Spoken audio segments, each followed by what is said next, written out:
the video. Hopefully we're in focus today. Hey, I think we guys. are. All right. Well, how was your week?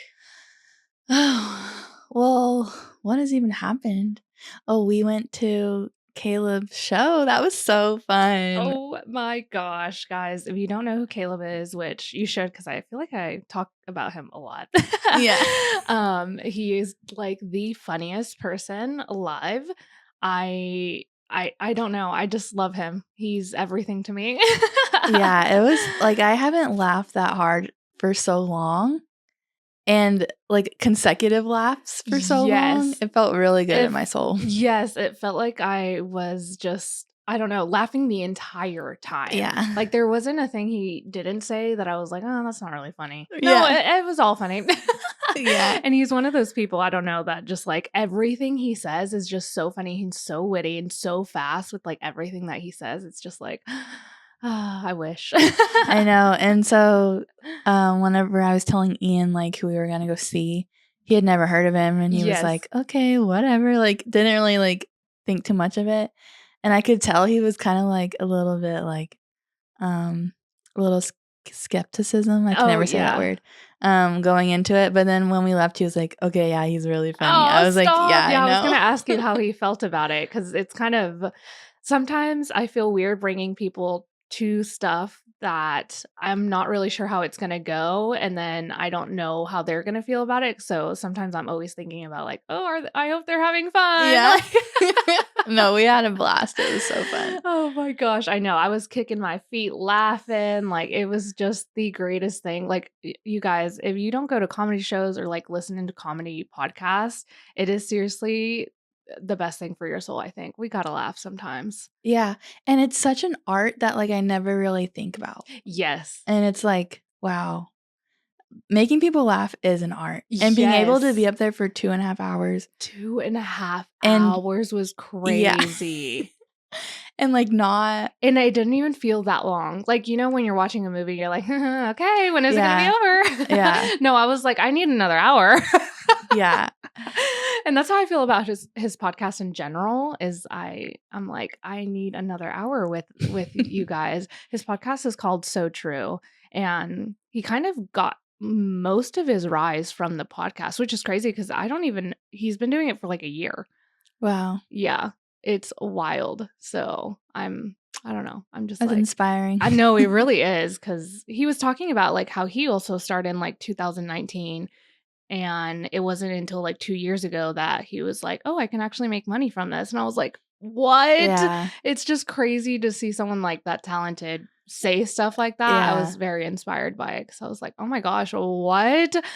I don't know. It's just crazy. And I think this is when I first saw him do stand-up in Fort Worth like a year ago. And I think it was before his podcast. And the venue that we saw him at was Hyenas in Fort Worth. And it's like a small venue. Like it's not really too big.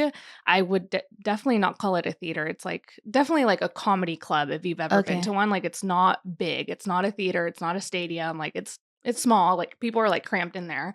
And just to see him like at the Majestic in Dallas and seeing it was like sold out. So many people there, and just like, oh my gosh, yeah, it was very, very inspiring. I was like, this is so cool to see. But yeah, no, I had the best time, and I'm glad Ian did too. Yes. Does Ian listen to podcasts? No. Okay. Well, he listens to very niche podcasts. Oh, okay, interesting. Yeah. Like he's a little nerdy fashion boy. stuff, or like. Well, he does have a fashion podcast I listen to called Throwing Fits. If anyone out there has listened to that, they're really funny. Oh, okay. Like two like New York guys just like talking about fashion. Yeah. And then he listens to like niche card game podcasts. Okay. Yeah. So very, very niche. Yeah. He doesn't really do it for like a lot of entertainment. Yeah. Okay. Well, can't relate. I know. I'm like consuming every podcast under the sun. I know, same. Oh my gosh, that's so funny. Wait, have you started White Lotus yet? Yeah. Yes, we actually started that this weekend and we got caught up. Oh my gosh, Miranda, isn't it crazy? Yeah. White Lotus, it's so funny. White Lotus does something. Can I talk? White Lotus does something to you where you feel like the characters are so real, like it doesn't even feel like acting, and it makes you like cringe inside because you're, I don't know, to me when I was watching like the three girls at the very beginning when they were just starting their vacation, and they were just I felt that being I was so like, fake. yes, it's so crazy because it's like you can tell, and I'm like, I'm so glad I don't have friends like that, or I'm like, I'm so glad that I'm not like around people like that, because even just like the very beginning where you couldn't tell, like they weren't being fake yet, but you could still tell. But as a girl, you can tell. And Ian was like, "Is this how all girls are?" I was like, "No, these are mean girls." Yes. Mean girls that hate their life, hate their friends. Like, it's so crazy. So I was just like, okay, I need to talk about this on the podcast because we are also a TV show podcast, I guess. I feel like that's all I talk about, but that's also all I consume. Like, that's like one of my favorite hobbies is to consume pop culture and TV and stuff. So yeah, I was just like thinking about how White Lotus like really, really just like gets you, I don't know, gets you into the minds of people like that. And also the acting is just so good.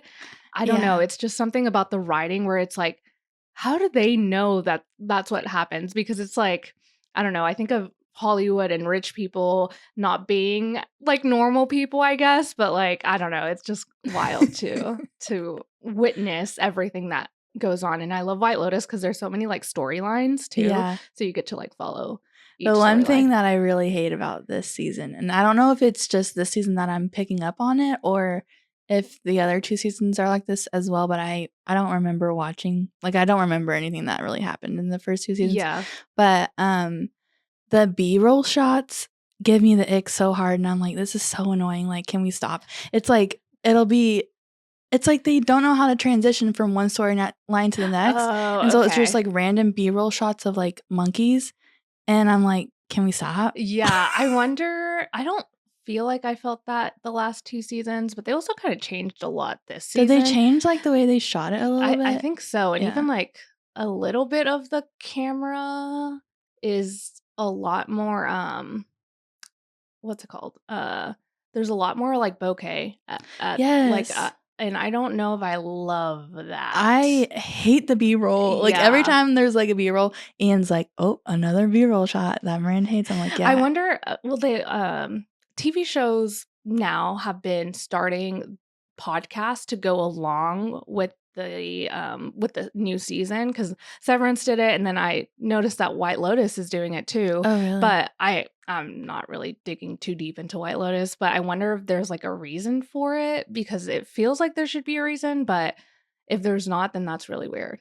Yeah. But I don't know because Mike White, the creator, director, producer, is really smart. So I don't know if there has to be a reason. Like it can't be random. If it's trying to be, if it's trying to be like too nuanced, it's like maybe it's like too nuanced. You know what I mean? Yeah. Like I don't know. But anyways, I am enjoying the drama of it all. Yeah, I know. It's just so interesting to see all the dynamics of people and like just rich people too. Just like how honestly, if you're rich, you might not be happy. Yeah, no, for sure. Like you reach like a point where like money isn't money anymore. Yeah. So I know, because those 3 girls, I just can't get over them. I was like, oh my gosh. I'm like so invested in that story because it's just like, dang, there really are people like that. And what's her name? Oh, Lori. I'm so bad at names. Lori, yes. Yeah, she's my favorite. Like, she's one of my favorite actresses. Like, I love her in anything that she does. Wait, what has she done? She's in a lot of HBO shows. Oh, really? Okay. Yeah. I don't think I knew that. There's this one show that I was obsessed with called The Leftovers. Did you watch that? No. Oh, it's so good. What? And she's like one of the main characters in that. Oh, okay. And it's called The Leftovers. Like, it's about like after the rapture has happened. Oh. And it's like the end times and like everyone just like disappeared. Oh, okay. That sounds like a show I'd watch. Yeah, I love so stuff good. like that. And it's like all about like cults and like I love cult stuff. So okay. Ooh, okay. I might have to watch that. HBO. Yeah. Okay. Interesting. Did you ever watch Fallout? It's like based on the video game. Mm-hmm. No, but I've heard that's really good. You should watch it because I just realized that Rick, is that his name in the show? Is in Fallout. And whenever Fallout came out, which I don't even know when it came out, last year maybe, he plays like this. Is it Rick? Yeah, the one that's dating Chelsea. Mhm. Okay. Just making sure, because I'm really bad at names. Like, I'll watch a whole season and like at the end, I'm like, I don't know anyone's name. Anyways, he plays this cowboy on Fallout, and his his face is like very like mutilated, because it's almost like he stuck his face in acid. Oh. And it's so funny because during like the Fallout, whenever it came out, people were like loving him. Like, everyone was like, oh my gosh, he's so hot, give me that cowboy. Like, it is so funny because it's like two different people. Yeah. So you'll have to That's watch one Fallout. of Ian's like favorite actors as well. Oh, really? He's in a Okay. lot of HBO shows as well. See, I never really knew who he was until White Lotus, and then I watched an episode of Armchair Expert with Dak Shepard. Have you ever listened to that? Oh, no, I haven't. Okay. Well, he has like a lot of celebrities on, and I love listening to like stories about celebrities and how they came about. But anyways, Walton Goggins, which is his real name, was on there, and I just kind of like learned about his life, and I was like, wow, I never knew any of this, which is so cool. So, and then that's when I realized that he was in Fallout too, and I was like, whoa, I did not know this was the same person. It was crazy. So yeah, y'all should watch Fallout. I think it's a good one. It's very kind of like Silo in a way. It's very dystopian. Okay, I love dystopian vibes. I love it. Oh my god, there's so much good TV out right now. It's crazy. I still haven't watched Yellow Jackets. Oh, me neither. I forgot about it. Yeah, well, I haven't watched it because it was also coming out like weekly, so I'm like waiting for it to just kind of, I'm just waiting for it to end. And the reason I started White Lotus is because I was seeing way too much stuff on White Lotus, and I was like, I gotta start it right now because I cannot get a spoiler. Yeah. So I'm like, okay, now I have to watch it. Taiwan. Yeah, I know. The accent is so good. Yeah. Oh my gosh. I love everything about it. That's so funny. And then did you ever watch The Last of Us? Oh yeah, I did. Oh my gosh, that's about bawling to come my out. eyes out every episode. It's crazy. It's about to come on April 13th. Oh, so I love very Pedro excited. Pascal. I know. Me too. I know. Okay, this is a TV podcast. I know. Dude, I just love TV. I don't know how people don't watch it. Like my sister, she is not a TV person at all. She does not watch TV. She doesn't keep up with it. She doesn't even really keep up with like pop culture. And I'm like, wow, we're so different. Okay. I kind of want to like do a little confession time on the pod. Like, okay, this is my guilty pleasure. Okay. And I'm almost done with it, and I'm going to be very sad. I'm going to be happy because I'm going to get my life back, but this is the reason why I have not been up to like the know of the zeitgeist of everything in pop culture, is because I've been watching Sister Wives. Did I tell you that? No. Oh, I know. I'm so embarrassed, but I literally love it so much. There's 19 seasons. Holy. They just came out with like the last season, or like the last season just aired. So it's like still going on. Okay. But I started from season 1, which was like filmed in like 2001. Oh my gosh. And yeah. So I had to get through a lot of content, and now I'm almost done, and now I'm like, okay, now I can get back to reading books on my Kindle, because I feel like if I'm consuming one thing, like it's hard for me to like put my mind into a different world, so I have to finish that world before I can go into the next. So I'm almost on with Sister Wives. Oh my gosh, is that okay? I've never seen it. I didn't think it would be that entertaining for you to start all the way from the beginning. Listen, I got so addicted to it. What? Okay. That's funny. I love reality TV, and this is like a TLC show. Yeah. And so there's something about like Bravo shows and like I don't know, just like modern reality TV. It's like a lot of jump cuts, like, like they can really edit it down to create a storyline. Whereas I feel like TLC shows, they just set up a camera and just roll. And it's like so interesting. Like when there's real drama between these like sister wives, they will film like an hour-long conversation, and there will be no like edits between it. Like, so you get to see like what the actually whole happened. conversation, and I'm addicted to that. What? That's wild. What got you started? I'm just like, Well, I love watching anything about Mormonism. Sorry to yeah. anyone who's Mormon out there, but I'm just very curious about that culture. Yes. No, I am too. And so, yeah, I kind of just go down rabbit holes where like anything that's related to like Mormonism or Utah culture, like I'm so obsessed with like knowing that culture. Yeah. And so then I was like, you know what? I've never watched Sister Wives. Let me watch it. Oh my And gosh, that's so funny. Just consuming your life. yeah. That's so funny. I mean, it happens. I mean, I get hyper fixated on like the most random stuff too. So I understand. But I'm almost That was done. me with like Survivor. Oh yeah, there's a lot of Survivor seasons. Oh my gosh. I think it was like 2020, maybe the end of 2020. It's so funny because I thought Survivor, like I didn't have anybody in my life that watched Survivor. I feel like anyone that watched Survivor when they were younger, they were like, oh yeah, my parents like watched it whenever it came on or whatever. I never had that. And I didn't have any other friends that did that either. So I thought Survivor was like literally like someone just surviving out in the wilderness. Like I didn't think it was like a game show, reality. Like I didn't know any of that. And then Avery was watching one of the episodes like in bed, and I was getting ready for bed too, and I just like started watching it and I was like, "Oh, this isn't what I thought." I actually really like this, and I started like in the middle of the season, and it was did you watch Survivor? No, I never No? have. Oh, okay. And I had the same like thought. Like I thought it was people surviving in the wilderness. Yeah, it's crazy. But yeah, so I started watching it from then and I got so obsessed. I like watched every single season, literally consumed me. It was crazy. But yeah, I remember being just so like hyper fixated on that too. I was just like, oh my God, this is so embarrassing. I've like watched like 20 seasons in like 2 months. Like that's insane. Yeah.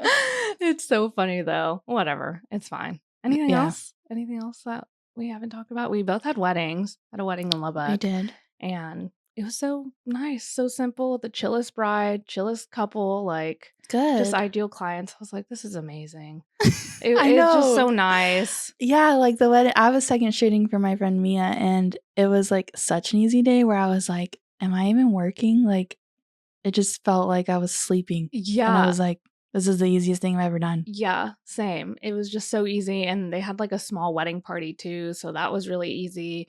Everyone was nice. Like it was just like such an easy day. And it was my first wedding this year where I wasn't like at 3 different locations. Yeah. So that was really nice. I just stayed in like one spot the whole day and it went by so fast. I feel like all the weddings this year have just been flying by. Well, yeah, we were talking about before we hit record, we were talking about how it's Q2 now. Yeah, I So know. it's like crazy. How did that when all we're happen? recording this, it's April 1st. So yeah. Happy April Fools. Oh yeah, April Fools. Yeah, which is wild. I can't believe it's Q2. Hopefully, I mean, I love the spring, so I'm just looking forward to it. Yeah. I really am. Oh yeah, this is like I my love the spring. favorite time of year. So Yeah, it's the best weather. Things are blooming outside, which is like the best to see because I'm over the dead tree look. Like we gotta get that. we gotta stop with that. Oh my gosh. But yeah, I'm really excited for the spring. I don't really have too many weddings though. I'm second shooting a lot this April. I'm second shooting. Oh, and I have your wedding. Then it's oh my gosh. wedding. Your wedding's this month. I know. Holy crap. I just realized. I know. I have been having so many nightmares. It's insane. Really? Yeah. Yeah. About your wedding? Yes. Wait. Anytime I have a big life event, I always have nightmares like months leading up to it. Really? Yeah. And so like last night I had a dream that we forgot the rings and like I don't know, that seems like a silly detail to like I don't know, forget about, but or like it seems silly like if you forgot the rings it's not that big a deal, but to me I'm like no, this is the only wedding I'm gonna have and like that's the only moment, like that ceremony moment is like what I'm like dreaming of, and so it's like we cannot forget the rings. And then a couple of weeks ago I had a dream where like we just skipped the ceremony altogether and I was like getting ready and then all of a sudden it was the reception and Ariana Grande was performing. Stop. And Not there was Ariana. pizza, and I was like, why is there pizza? We haven't even had our ceremony yet. And then I walk over to Ian and I'm like, why aren't you dressed? He's like, I'm just chilling. And I was like, you can't be chilling. And then none of my friends showed up. Stop, Miranda. Listen, I woke up but crying. Ariana was there. Ariana? But none of my homies.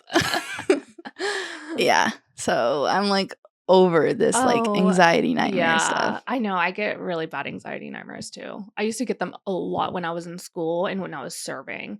Those were like, yeah, I would get and even still sometimes I'll get a nightmare about like school, like missing a test or like, I don't know. It's so weird how that gives me anxiety is like past things that I'm not even like a part of anymore. Yeah, it's crazy. But that makes me sad that you're having nightmares about your wedding. Well, I just like wanted to be here already. Yeah. You want it to be good. Yeah. And nothing missed. Which I really don't think even I feel like the day of, I feel like if something were missed, you wouldn't make a big deal about it. Exactly. So I'm like, why am I freaking out in my dream state? Yeah. I know. Your subconscious is like wanting it to be perfect, I guess. I guess. Maybe I'm not as chill as I think I am. That is so funny. That's okay. We just got to prepare for things that are like that. Like who's going to have the rings and all of that stuff. Maybe make a little checklist the day of so you don't miss those little details. Because it really is those small details that are like, you kind of do forget about sometimes. But it won't be a big deal, I think. Yeah. I'm excited. Because it'll be chill too. Because even if you forget the rings, and someone can go get them. Exactly. We live literally down the street, so if anything goes wrong, I think it'll be okay. It'll be fine. Yeah, that's so funny. Well, anything else? What else did we do? Wedding, Caleb. Nope, that's it. Well, today I kind of wanted to talk about this idea of like trends in the industry and what is that like industry standard versus like what's just a trend and like what things should you follow versus what things like you can just stay true to yourself. Because honestly, I've been struggling with this. Okay, tell me about it. Yeah, I don't really know where this Miranda is was going with this, but vulnerable. I'm here to listen. This is vulnerable hour, okay? So, and what prompted me to talk about this on the pod is I was having a conversation with Ian the other day, and I was like, I go through these phases where I have to put my blinders on and mute literally everyone on Instagram because I just will spiral and just think that I'm shit and I just compare myself to everyone. So I put my blinders on and I'll do that for like a couple months and then I'll be feeling really great about myself and I'm like, oh, I can unmute people because like social media is to connect and I do like to connect with people. So the past couple months I've had everyone not on mute and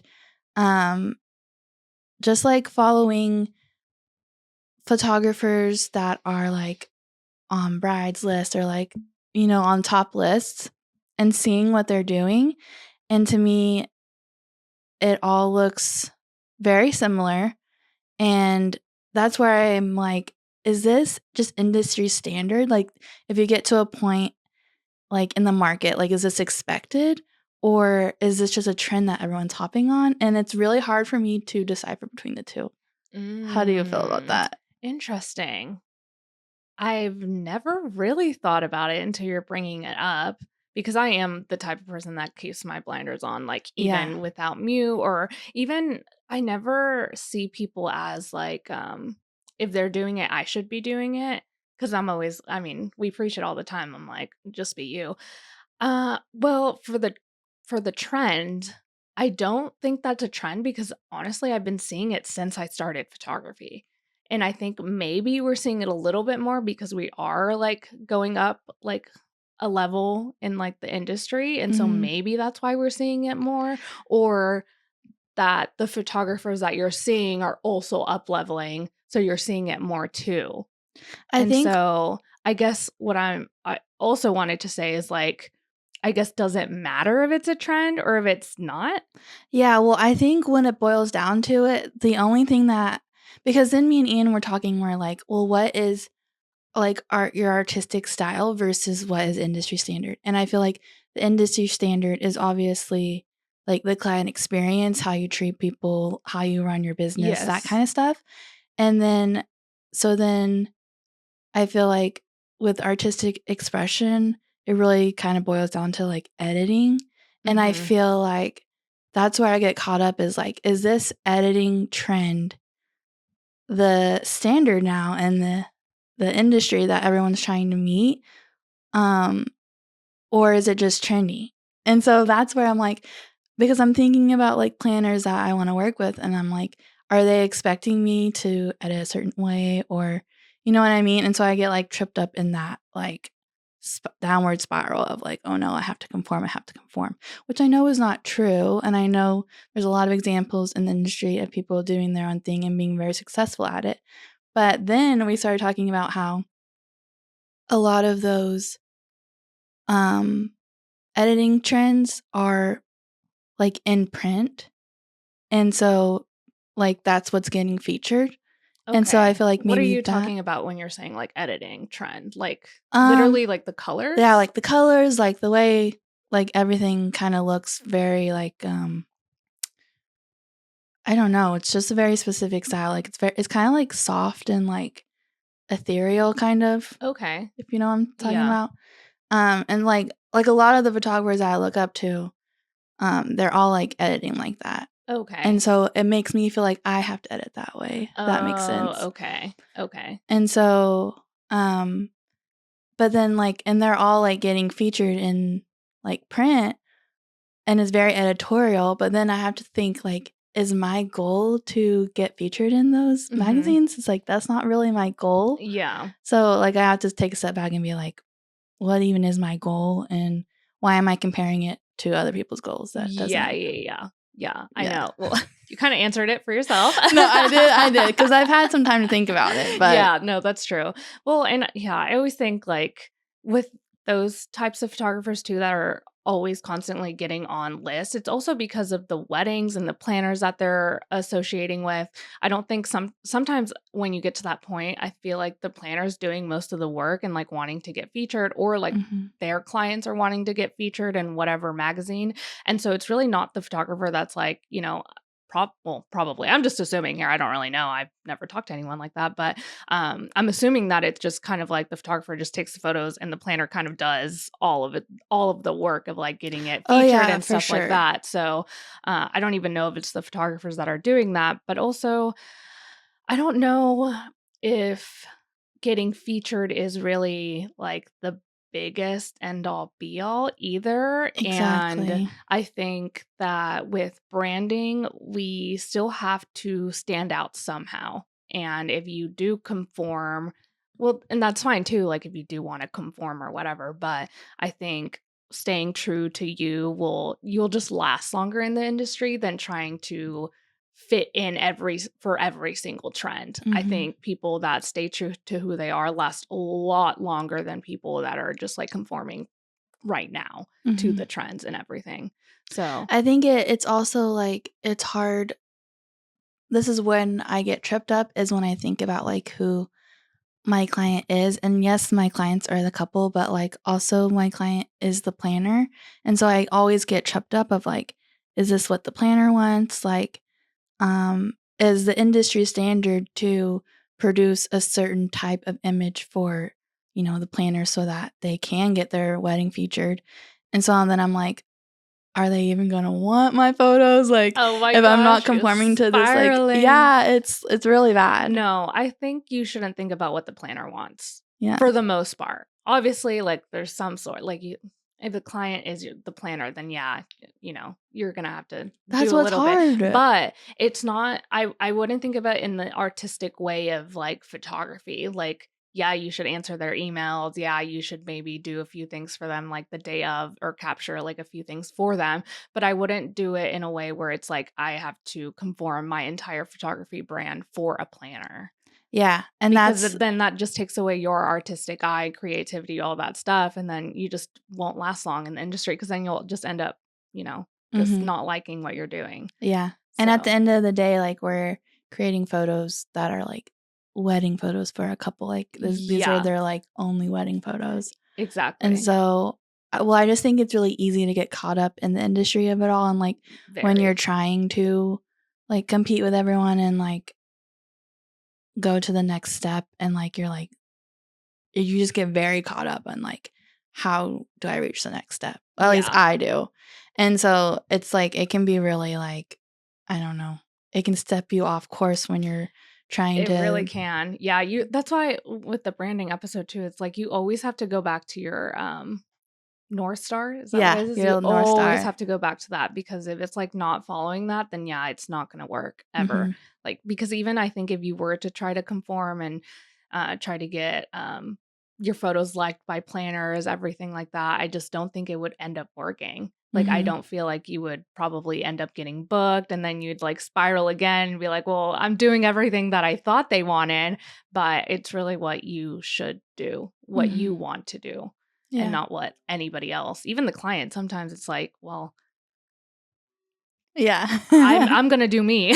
Like, I'm not gonna, I can't promise any images at your wedding, but what I can promise is I'm gonna be creative and try my best. And that's all you really can do on a wedding day. So yeah. And I think like, I just had a thought and then it went away. Hold on. Well, I forgot it, but it's okay. Well, that's fine. Well, what other trends are you like? It's really only editing, and that's why I'm like, why am I so caught up in it? Yeah, I would have never guessed that you were struggling with that. Yeah, well, it's all deep down inside, but yeah, it's just, I think it's just, I feel like your editing looks fine. No, I love my editing. I don't want to change it, but I just feel pressure all the time too. That's crazy, because I don't feel like it looks like that different than anything I'm seeing, or like that. I don't know. I don't. Maybe I'm just following a bunch of people who all look the same, and I need to stop doing that. Yeah, because I don't even know. Yeah, I don't even know what type of editing you're talking about, but I don't feel like your editing is like too far off from what I usually see. Let me pull up a picture so that you know what I'm talking about. I don't know. I don't know what's happening here, Miranda. Let me see. But I've also been like kind of staying in my own lane too. I finally posted a vlog on my photography account. I loved it. Oh, thank you. And so I'm getting out of my comfort zone, trying to post on social media, trying to show my face a little bit more. But okay, let me see that. Okay, do you see how like it's very soft and like ethereal looking? Oh. Like everyone is doing that. Yeah. Not my favorite. And I don't see why you would have to change. That would not be you. Because like if you started shooting like that, I'd be like, Miranda, what? Yeah, I know. This? Because I like your colors. I like the way you edit, and I like the way everything looks on your feed. Well, and here's a thought I'd had and too. And I've never really seen that look before. Like, do you see how it's really soft? Yeah. Like, okay, here's what I think is happening. And this is like where I think maybe it's only niche to me because I'm only in the wedding industry, but I feel like it's very niche to the wedding industry. I feel like when people reach a certain level of success and they're like the best of the best, like on all the lists, like when you start charging like $50,000 for a wedding, like you can, like it's hard to like go more than that. Mm-hmm. I mean, I'm like that's 0.0001%, right? So like to diversify your income, if you want to grow, the easiest option is education, right? So I feel like all of these photographers have an education side. Just kidding. No. But what I'm saying is like they start selling presets. Oh, okay. Yeah. And so then everyone who aspires to be on that level starts buying these presets, and then everything kind of looks the same. Yeah. And that's where I think it kind of like stems from. Maybe that's not true, but that's just how I perceive it. And so that's why it's like all over my feed right now, I think. And so maybe I just need to like. Interesting. Because, follow people who like are super different. Because what I'm thinking about is like my own editing. Like I started being like pretty moody when I first well, not when I first started. When I first started, it was like just on Photoshop, and I would, change the contract. contrast. The contrast and like the brightness. So I was definitely true to life back then. But then when I started like doing it, doing it more professionally, it was a little bit moodier, darker. And at the time, that's kind of like what the trends were. And I was kind of following the trends. And then eventually, I started shooting more and then realizing like, I don't really want my pictures to look like that. And then then I've found other people's work that didn't look like that. So then I tried to like emulate that. So it's almost like I'm still following trends, but it's like I'm getting closer to who I am as an artist too. So I don't know if it's like a bad thing or a good thing that there's like trends in the industry. Oh, I don't think it's bad or good, but I'm just like, should I be doing it? No, I know what you're saying. It's just that sometimes just because it's a trend doesn't mean you don't have to do it, because I know some people are like anti-trend and they're like, I'm never doing that. I'm never changing, like very like not changing at all. But I think it's a good thing sometimes to be like, okay, let me try it. And if it doesn't work, then I'll just change it again.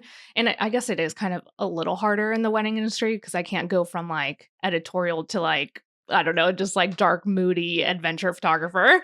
But I think that you can still change and be with the trends. And if that's like the look that you do want to go for, then go for it. Because I think there is still enough people where the photographer, like the photos that you were showing me, she can't shoot every single wedding. And maybe like clients that can't afford 50K are going to have to look for a photographer that's charging 3K or even less than that, but still have kind of like that same look. And so I think, I don't know, art is so subjective too, because it's like, I'm not really the biggest fan of that. And like, I wouldn't want my wedding photos to look like that, but someone else does. So it's just hard to maybe not try to conform to that. But I think just staying true to you is always going to be the best bet. And I don't know, maybe in like 3 years, you end up being like, I do kind of want some soft, like ethereal photos, and you can probably do that. But I don't know. It's just interesting to see like your outlook on it. Cause literally, Miranda, I've never thought about that, like ever. Yeah. Well, besides like when I was first starting, I where like I was don't like want to edit that way. But then I'm like, this is where I just like get tripped up by myself. I'm like, well, but should I? Because I feel the pressure to, which I know is really stupid. Yeah. Like speaking out loud, I'm like, no, I would never advise anyone to do that. Yeah. But to me, I'm just like, I mean, we get in our head sometimes, and the spiral really gets you down. So I understand. It's just, I don't know. There's so much nuance, I think, with it too, because it's like, if when I was first starting and if I didn't see other people editing a little bit more true to life, I would have stuck with like the moodiness, but been like, something's not right here. Like something's not like, I don't know, that the artist in me would have been like, what is going on? Like, why am I not liking my work? Why is this feeling so weird? And so I don't know, changing is a good thing, but if you're in a place where you like your editing, I don't know why you would have to change it. Yeah. And maybe you can like do other things that are maybe like, if you want to edit that way for like one picture and maybe see like, do I like this or not? Maybe that would help you like in your mindset be like, oh, because sometimes, okay, when I first started too, I would buy other people's presets. And I still do. I literally just bought a new preset the other day. But I would like, because it's almost like you love the photos and then you do it on your own and you're like, oh my gosh, this is not what I wanted. Like you can never like actually emulate it because you're not shooting like that photographer. Exactly, yeah. And so that's another thing too, is like you can maybe try things out if you're like a newer photographer, or like even if you're not new. I've been changing my style since the beginning of time. But I think it's okay to change, and I think it's okay not to change. And I don't think you have to in order to get clients or to get planners to like book you, because what I've been learning too from planners recently is that planners really don't have like a set photographers that they really like. They have preferred vendors, but they're still looking for the best for their clients. The best fit, yeah. The best fit. And sometimes it's not going to be that ethereal look. Right. And so they have to look for someone else that's not like that. And so just like, I don't know, I don't think you have to change it. Yeah. At the end of the day. And maybe maybe more what I'm struggling with is like figuring out what is industry standard. Because like I think we've come to the conclusion that editing is not industry standard. Yeah. But to me, it felt like it because that's all I was seeing. But now it's like, okay, what is industry standard? And it's like taking those practices and wanting to run with that, you know, like client experience and like how you hold yourself professionally, that kind of stuff is like what I need to focus on and not think that editing is like there's one edit style for industry standard. Yeah. No, exactly. I think, you're getting there. Yeah. I think industry standard is definitely less of the artistic side. Yes. And more of like the admin of it all. Yeah. And just being a good human. I agree. And like I knew that deep down, but I think it just took like talking it out with someone to be like, I bet. Yeah. Like, oh, yeah, that makes no sense. Yeah. Like, why am I even thinking about that? Yeah. Oh my gosh. So now I'm back on my blinders, like muting everyone. Okay, that's good. Yeah, I was gonna say like mute people that don't really inspire you. Exactly. Yeah. Definitely have the people on your feed that do inspire you, because that's really, it's almost like the people that you hang out with the most. That's like who you are and like what you believe is around those people. So I think definitely mute the people that don't inspire you or like give you the ick, and then follow the people that do inspire you, because it's if it's all you're gonna see, then you might as well see the good stuff. You might as well be inspired than just like, you know, scrolling and hating your life, being like, I need to change my whole business. Like, am I even a wedding photographer? Should I just be a family photographer? I mean, we all have those spirals. Yeah. All the time. And I think also something that helped was muting different planners or different vendors that tend to share the same style of like photo. And like, because even like you can niche down to like what kind of planner you like what their aesthetic and their style of like design and stuff like that. And so I found like some really cool planners and designers that I really like what they're doing, and so that's like flooding my feed. Yes, that's good. So that I'm not seeing like all the photos in all the same publications that are all looking the same. Yeah. Because you don't even have to follow photographers to get the same photos in your feed. That's now. true. Yeah, so it's all the other vendors. Yeah, that's so true. It's so crazy because I just haven't thought about that. And I haven't seen like that trend that you're talking about. So it's crazy like how different. Yeah, it's crazy how different like our algorithms can be. Yeah, it is crazy. And I really do try to, I don't have too many people muted, but it's definitely the people that I do mute are usually local, because that's really what gets me down is like the actual like other people that are like local to me. And I try not to. I really, really try to look at everyone like as inspiration. Like, okay, if they're getting on these lists, I can too. Or like, if they're doing this, I can too. But I'm going to do it in my own way. And I think just like the artistic, creative side of us shouldn't ever be molded into what other people want or what the industry is like wanting. And if you do want to change it, and if you're like, oh, I do like her presets or whatever, then try it out. Like, it's not a big deal. I just want to make that clear too. It's because like, like, I've been changing my look forever now, and I'm still kind of like tweaking it to get it to like exactly where I want it to be. So yeah, and it is hard not to want to do all the trends and like, I don't know. It's crazy. Well, it'd be one thing if I liked the trend, like I would hop on it. You know what I'm saying? But it's just wild that you're thinking that you have to.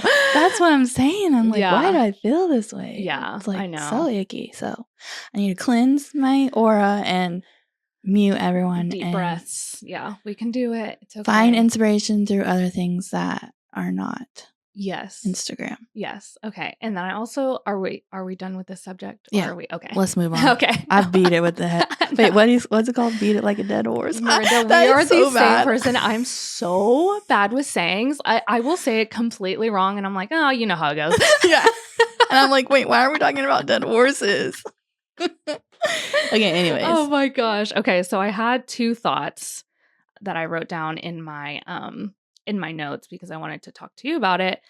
Well, I was going to text you about this, but I was like, you know what, this might be a good pod question thought thing. Yeah, save it for the pod. Yeah, save it for the pod. And so I was going to ask you how you feel about leads using second photographer's images on like their Instagram or website. And the reason I was going to bring this up is because you've shot for me a lot, and sometimes it feels weird to even use your images in any like, even like on my website or even like on my Instagram. And not that, and I know that you don't care, I think, but it just feels weird, and I wish it didn't. Because it's like, I did hire you for a reason, and that reason is to add to the gallery, make it seem like it was like a seamless experience for my clients.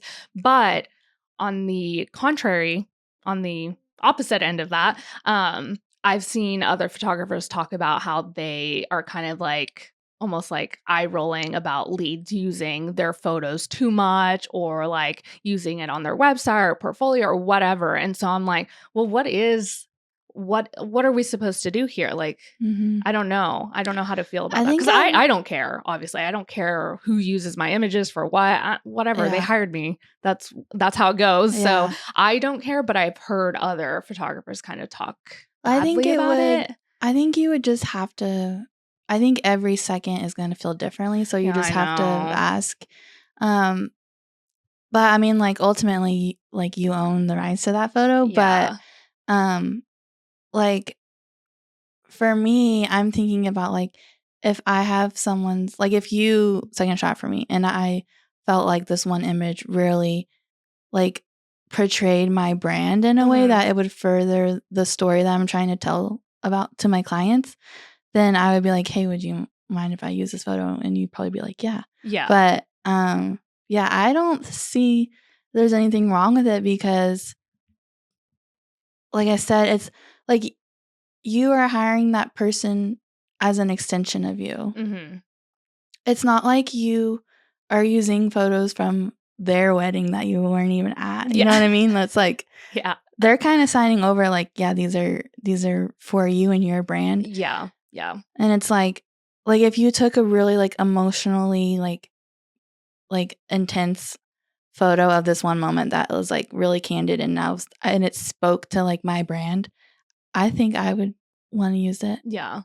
But I know it's just so hard, because it just feels weird, and it shouldn't. I feel like it should be normal. And maybe it also, I think with the different markets, it's different too, because I think I didn't even use most of my seconds images like back in the day, just because it wasn't like anything crazy. But I feel like when you find someone that's good and we're both like on the same page, like the gallery just is like 10 times better. And of course, like I can't be everywhere all at once. So that's why you have a second shooter. So I don't know. It's just hard to decide what to do. I would wonder why people feel weird about, like, why leads. Yeah, why would a second feel weird about it? I don't know. Maybe just like an ego thing where it's like this is they mine. couldn't take it. Yeah. Or this is mine. Like, Because why are you using it in your portfolio? Something like that. Because I've heard of both ends where. I think that's just not true, though, because it is theirs. Yeah. Because like you are being hired as a contractor under their brand. That's very, very true. Yeah, I know. It's just hard because people just have feelings both ways. Yeah. So I guess you're right, where it's like you just maybe even just have to hire the seconds that are just like, yeah, whatever, I don't care. Yeah. And if you're feeling weird about it, just ask. And y'all can have I guess that's true conversation too. About it. Yeah, that's true too. And I guess that's also why you have contracts, guys. Yeah. I'm like, they're literally contracted by you. Yeah, I know. It's just, I don't know. I've always thought that it just felt weird to me, even though I know it shouldn't be. But I don't know. It would be, I think it would be another thing if I was like, every wedding that we shot together, I was only using your images from like on my Instagram or something. I think that would be a little bit different. Yeah. But I don't know. I was just like looking through my portfolio, and I was like, oh, well, a lot of these film photos were taken by Miranda. And I'm like, well, I don't want to just always post that. And I don't know. I was just maybe not spiraling, but I was just like, this is a thought. Maybe it's kind of hard because we are so like, we have our independent things. Mm-hmm. So like in a normal industry, you would just hire an assistant, you know, and like that assistant wouldn't have their own brand. Okay, yeah. So maybe that's why it feels weird. It's like, yeah. Well, no, it also feels wrong because it's almost like, well, I didn't take it. Like I personally did not take that photo, so it's like it almost feels like deceiving to like put it as me, if that makes sense, because I didn't take it. But I know that's not it. Yeah. I mean, it's still in your brand, though. I know. And that's the thing. It's kind of like where you're like, I understand that, but it's like, why can't I get past that? Yeah. So, okay, I'm glad we're on the same page. We usually are, but it was just like a thought where I was like, I wonder why photographers feel like, oh my gosh, why are they using all my images or whatever? But I'm like, isn't that your job? Like, isn't that what they contracted you for? Is because they can't do it all. Yeah. So, yeah. And then another question that I had for you. I was the lead. Like 2 weeks ago, I was in Lubbock, and one of my second photographers, I was like talking to her, and I don't know how you came up, but I was like, oh yeah, my friend Miranda, she's like solely documentary, blah, blah, blah. And it's almost like she was like, how does that even work? Like, how is that even a thing? Like, when do you do this? And blah, blah, blah. Like, it's almost like she had no idea how you would work without like telling people what to do. And it was so funny because I remember being in Lubbock and there was only one way to shoot. Yeah. Like it's also because that's all we know, like in Lubbock, because we're just like such in a like little circle. Yeah. And the only people that we see shooting is other people. Like if we second shoot for someone else, it's like the same thing over and over again. So whenever I first moved to Dallas, my eyes were opened. It was crazy because the internet exists. I know there's people out there that shoot differently, but you were so like stuck in that circle that you don't even know what's out there and how other people shoot either.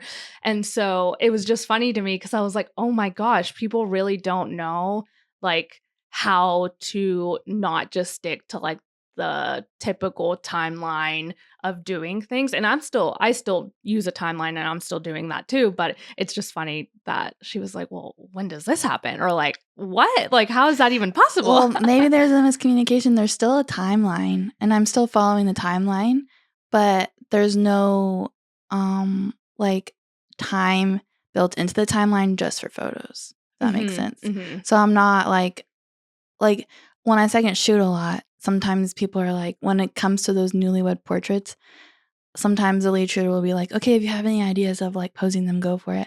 And I'm like, I don't know because I don't pose people. Like that is not my expertise. And I think it is being upfront about that and communicating that to your clients so that on the day of, they're not just like, okay, it's time for photos. Why isn't she posing me? Yeah. Like my clients all know that there's no time built into the timeline for that and that I'm not going to pull them to do that. Mm-hmm. And that's what they want. And so that's why it works. Yeah, exactly. It was just funny that it's almost like we don't know until we know. Yeah. You don't know what you don't know until you don't know. Yeah, I know. It's just crazy. So yeah, she was just asking that. And I was like, I don't know, actually.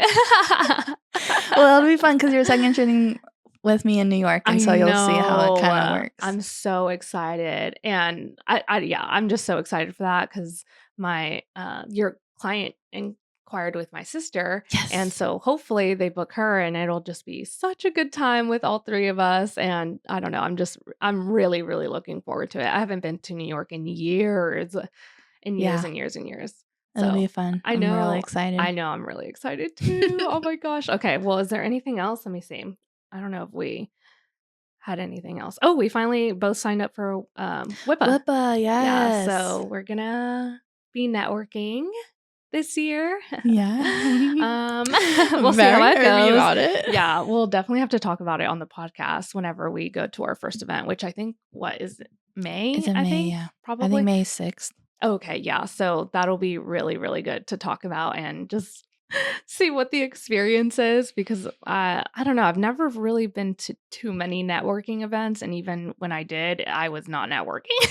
I've never been to like a legit one. Yeah. So I don't know. I think it'll be fine, but I will have to, I don't know, practice or something. Come with come up with something. I don't know. I just don't even know I feel how like to the do things. first time around, I'm just gonna say no expectations. If it all goes to shit, it's fine, and I can learn from it. Like I am just gonna go in and be like, it's okay if people think I'm awkward. Yeah, like and nothing's gonna happen. I'm hopeful that we'll know people there too. Yeah, because from what I've seen, there's a few photographers that I know that have been to the event, so I'm hopeful that we'll be able to meet them and see them again and kind of talk to them as well. So that'll be exciting, even though I'm pretty nervous too.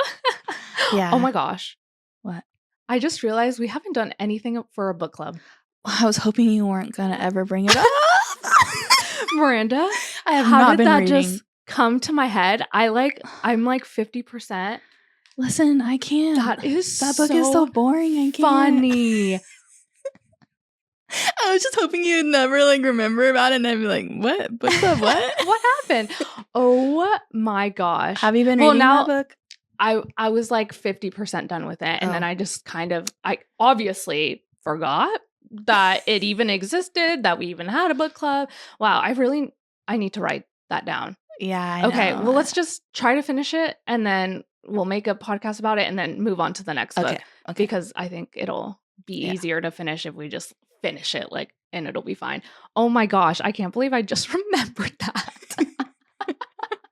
Oh my gosh, sorry. Wow. Well, I don't think anybody really cares, but I was just like, holy crap, we never did anything with that. I don't. Yeah, sorry if you've been like reading and you're like, when are they going to talk about it? It's so funny. Oh my gosh. Okay, I'll make myself read it. Yeah, it has really good tidbits. It's the thing. Like it I've really only read does. Like 2 chapters and I was so bored. Yeah, it's because it has like other things that we don't really care about, but it has like good tidbits in there. But okay, yeah, we'll schedule that in. That is so funny. I cannot believe I like completely forgot. I feel like I'm usually pretty good about that, but yeah, I guess I'll need to write that down. But the next book I want to read, Karma of Success. Yes, I really want to read that one. So that'll probably be our next book. But okay, well, that's it for this week. Thank you guys for tuning in, and we will see you